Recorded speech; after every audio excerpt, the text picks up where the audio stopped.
এই মুহূর্তে গুরুত্বপূর্ণ সব আপডেট ও বাংলার সংবাদ দেখতে আপনাকে স্বাগতম। প্রথমে জানিয়ে দেব পরিমণি ও সাকলাইনের গোপন ভিডিও ফাঁস। চট্টগ্রাম ২ আসনের সংসদ সদস্য হিসেবে শপথ নিলেন সরোয়ার আলমগীর। বিএনপির শোভাযাত্রায় হামলা মামলায় শিবির নেতা রিমান্ডে। সুনামগঞ্জের হাওরে পর্যটকদের নিরাপত্তা নিশ্চিতে প্রশাসনের নির্দেশনা জারি। ৫ আগস্টের পর পালিয়ে থাকা ৩ পুলিশ কর্মকর্তা চাকরিচ্যুত। সর্বশেষে জানাবো সংসদের সিটে বালিশ দেওয়ায় বসা আরামদায়ক হয়েছে। শিরোনাম শুনলেন, এবারে বিস্তারিত। দেখছিলেন সংবাদ শিরোনাম, এবারে বিস্তারিত। তবে একটা অনুরোধ থাকবে, এই ভিডিওতে একটা লাইক ও কমেন্ট করে জানিয়ে দিন কোন জেলা থেকে বা কোথা থেকে দেখছেন। চট্টগ্রাম ২ আসনের সংসদ সদস্য হিসেবে শপথ নিলেন সরোয়ার আলমগীর। ত্রয়োদশ জাতীয় সংসদের সদস্য হিসেবে শপথ নিয়েছেন চট্টগ্রাম ২ আসন থেকে বিএনপির নির্বাচিত প্রার্থী সরোয়ার আলমগীর। বৃহস্পতিবার ৯ জুলাই সন্ধ্যা ৭টায় জাতীয় সংসদ ভবনে স্পিকারের কার্যালয়ে আয়োজিত অনুষ্ঠানে তাকে শপথ বাক্য পাঠ করান জাতীয় সংসদের স্পিকার হাফিজ উদ্দিন আহমেদ। শপথ গ্রহণ অনুষ্ঠানে প্রধানমন্ত্রী তারেক রহমান, অর্থমন্ত্রী আমির খসরু মাহমুদ চৌধুরী, স্থানীয় সরকার মন্ত্রী Mirza Fakhrul Islam Alamgir, deputy speaker barrister Kaiser Kamal সহ মন্ত্রিসভার সদস্য ও সংসদ সদস্যরা উপস্থিত ছিলেন। এর আগে বৃহস্পতিবার ৯ জুলাই ত্রয়োদশ জাতীয় সংসদ নির্বাচনে চট্টগ্রাম ২ আসনে নির্বাচিত বিএনপির প্রার্থী সরোয়ার আলমগীরকে সংসদ সদস্য ঘোষণা করে গেজেট প্রকাশ করে নির্বাচন কমিশন। ইসির প্রশাসন শাখার সিনিয়র সরকারি সচিব ASM ইকবাল হাসানের সই করা এক চিঠিতে এই তথ্য জানানো হয়। চিঠিতে বলা হয়েছে, ত্রয়োদশ জাতীয় সংসদ নির্বাচনে ২৭৯ চট্টগ্রাম ২ আসনে জাতীয় সংসদ সদস্য হিসেবে নির্বাচিত প্রার্থীর নাম ঠিকানার সংবলিত প্রজ্ঞাপন আজ ৯ জুলাই বাংলাদেশ গেজেটের অতিরিক্ত সংখ্যায় প্রকাশ করা হয়েছে। চিঠির অনুলিপি সদর অবগতির ও প্রয়োজনীয় ব্যবস্থা গ্রহণের জন্য মন্ত্রিপরিষদ সচিব, প্রধানমন্ত্রীর মুখ্য সচিব, পুলিশের মহাপরিদর্শক, বিভাগীয় কমিশনার এবং চট্টগ্রাম রেঞ্জের উপমহাপুলিশ পরিদর্শক সহ ১৮টি গুরুত্বপূর্ণ দফতরে পাঠানো হয়েছে। তারও আগে আজ জাতীয় সংসদের চট্টগ্রাম ২ আসনে বিএনপির নির্বাচিত প্রার্থী সরোয়ার আলমগীরের প্রার্থিতা বৈধ ঘোষণা করেন হাইকোর্ট। বিএনপির শোভাযাত্রায় হামলা মামলায় শিবির নেতা রিমান্ডে। পটুয়াখালীর বাউফলে বিএনপির সন্ত্রাস বিরোধী মোটরসাইকেল শোভাযাত্রায় হামলার ঘটনায় দায়ের করা মামলায় গ্রেফতার কালাইয়া ইউনিয়ন শিবিরের সভাপতি মোহাম্মদ ইমরান খানের একদিনের রিমান্ড মঞ্জুর করেছেন আদালত। বৃহস্পতিবার পটুয়াখালী চিফ জুডিশিয়াল ম্যাজিস্ট্রেট আদালতে অতিরিক্ত চিফ জুডিশিয়াল ম্যাজিস্ট্রেট নরিন করিম শুনানি শেষে এ আদেশ দেন। মামলার তদন্ত কর্মকর্তা বাউফল থানার SI মোহাম্মদ হাফিজুল ইসলাম বলেন, গ্রেফতার আসামিদের জিজ্ঞাসাবাদের জন্য ৩ দিনের রিমান্ড আবেদন করা হয়েছে।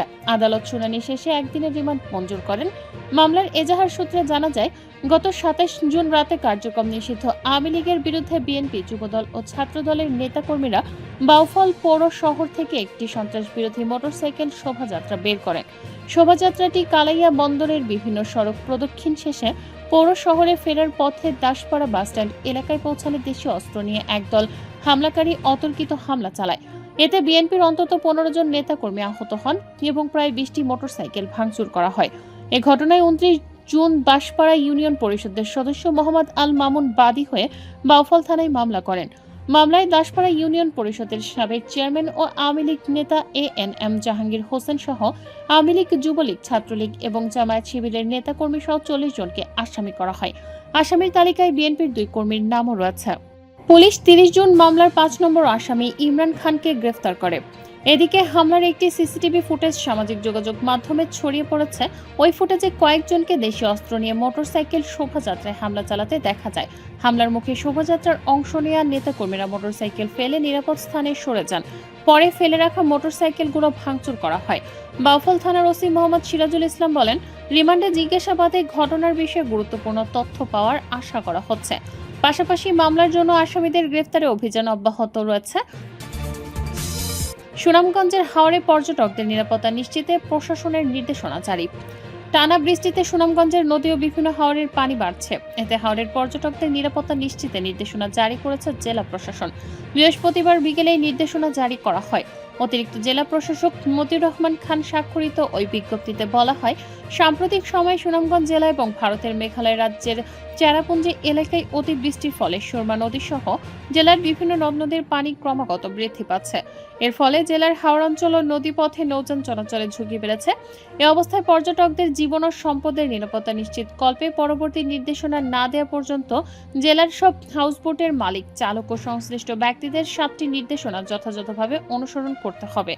জেলা প্রশাসনের নির্দেশনাগুলো হচ্ছে, আবহাওয়া ভারী বৃষ্টি, দমকা হাওয়া বা নদীতে ঝুঁকিপূর্ণ পরিস্থিতি বিরাজ করলে কোনো অবস্থাতেই পর্যটক নিয়ে যাত্রা করা যাবে না। প্রতিটি হাউসবোটে ধারণ ক্ষমতা অনুযায়ী পর্যাপ্ত সংখ্যক মানসম্মত লাইফ জ্যাকেট, লাইফবয় রিং এবং অন্যান্য জরুরি নিরাপত্তা সরঞ্জাম নিশ্চিত করতে হবে। অতিরিক্ত যাত্রী বহন সম্পূর্ণরূপে পরিহার করতে হবে। বিজ্ঞপ্তিতে আরও বলা হয়, হাওড়ে যাত্রা শুরুর আগে পর্যটকদের নিরাপত্তা বিষয়ে প্রয়োজনীয় নির্দেশনা প্রদান করতে হবে এবং জরুরি পরিস্থিতিতে করণীয় সম্পর্কে অব্যাহতি করতে হবে। জেলা প্রশাসন আইন শৃঙ্খলা রক্ষাকারী বাহিনী অথবা সংশ্লিষ্ট কর্তৃপক্ষের নির্দেশনা যথাযথভাবে পালন করতে হবে। পরিস্থিতির অবনতি ঘটলে বা স্থানীয় প্রশাসন প্রয়োজন মনে করলে হাউসবোট পরিচালনা সাময়িকভাবে বন্ধ রাখার নির্দেশ দিলে সেটি বাস্তবায়ন করতে হবে।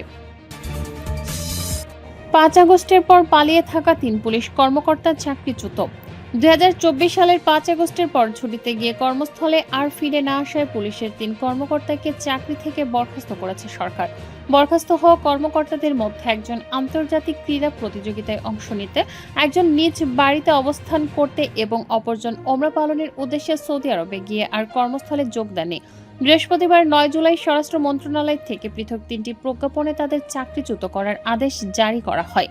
চাকরিচ্যুত 3 কর্মকর্তা হলেন অতিরিক্ত police super Jewel Chakma, telecom officer Mohammad Mahmudul Hasan এবং অতিরিক্ত পুলিশ সুপার মিশু বিশ্বাস। প্রজ্ঞাপন অনুযায়ী দীর্ঘদিন অনুমতি ছাড়া কর্মস্থলে অনুপস্থিত থাকা, বারবার নোটিশ দেওয়ার পরও যোগদান না করা ও বিভাগীয় মামলায় অভিযোগ প্রমাণিত হয় সরকারি কর্মচারীর বিধিমালা 2018 অনুযায়ী তাদের বিরুদ্ধে গুরুদণ্ড হিসেবে চাকরি থেকে বরখাস্তের সিদ্ধান্ত নেওয়া হয়েছে।